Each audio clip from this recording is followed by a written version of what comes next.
Ang mahiwagang basket. Sa isang malayong lugar, malapit sa paanan ng bundok ay may isang mag-anak na nakatira. Kasamang namumuhay ni Rosa ang kanyang mga magulang. Matanda na ang mga ito at nahihirapan ng magtrabaho. Kaya araw-araw na nagtatrabaho si Rosa. Masipag ito at talaga namang napakabait niya. Araw-araw din itong dumadaan sa bundok para kumuha ng mga iba't ibang gulay o prutas para lamang meron silang makain. Anak, meron pang kamote dyan, huwag ka nang pumunta sa bundok mamaya. Dumiretso ka na ng uwi. Ang bilin ng ama ni Rosa. Kaya nga anak, madami pa itong kamote, sapat na ito. Ang dagdag na sabi ng ina ni Rosa.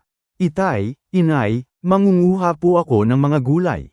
Para po sa inyo, mas mainam na kayo ay makakain ng masusustansyang pagkain. Huwag po kayong mag-alala, kasama ko po sina Tomas at Linda mamaya.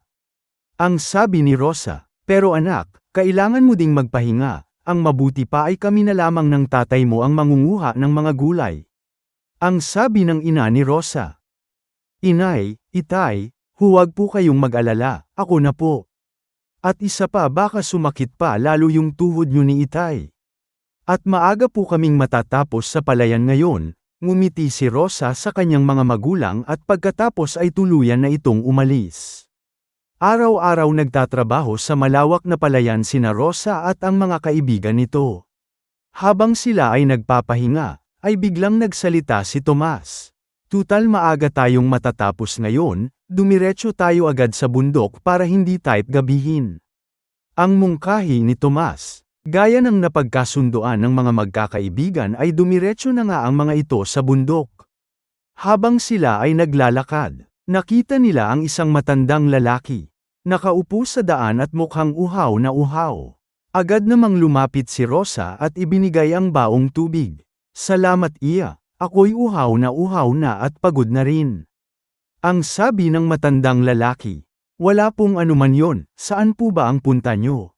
Ang tanong ni Rosa. Ay, hinihintay ko ang aking apo, at nanguha lamang ng kung anong gulay sa bundok. Ang sagot ng matandang lalaki. Ganun po ba, doon din po ang aming punta, lolo, sa inyo na po ito. Ang sabi ni Rosa. Ha, sigurado ka ba dyan iya? Paano ka? Ang tanong ng matandang lalaki. Huwag po kayong mag-alala, ayos lang po ako. Ang tanging sagot ni Rosa. Hindi nagtagal ay ipinagpatuloy na ni Rosa ang kanlang paglalakad. Rosa, ibinigay mo yung tubig mo, sigurado ka bang ayos ka lang? Malayo-layo pa ang ating lalakarin. Ang tanong ni Linda. Ayos lang ako Linda, ang sagot ni Rosa. Hindi nagtagal ay narating na nila ang bundok. Ang mabuti pa ay maghiwalay tayo, para makadami tayo, magkita tayo dito pagkatapos ng 1 oras. Ang mungkahi ni Tomas. Sumang-ayon naman sina Linda at Rosa. Nagkanya-kanya ang mga magkakaibigan, wala pang 1 oras ay puno na ni Rosa ang dala nitong lagayan.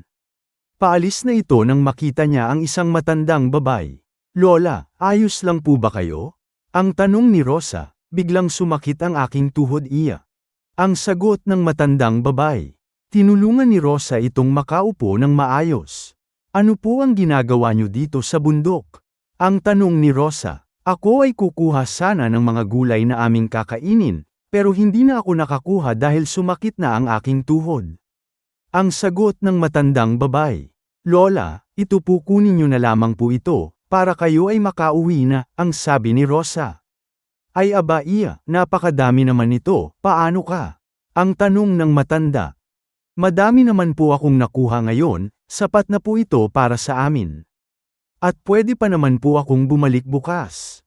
Ang nakangiting sabi ni Rosa. Maraming salamat kung ganon, bilang pasasalamat sa iyo, naway tanggapin mo itong basket na ito. Ang nakangiting abot ng matanda kay Rosa. Lola, kahit wag na po, gamitin niyo po yan, ang sagot ni Rosa.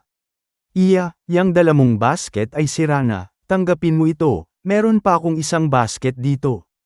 Ang sabi ng matandang babae. Tinanggap naman ito ni Rosa. Sino kaya ang matandang babae? Abangan sa susunod.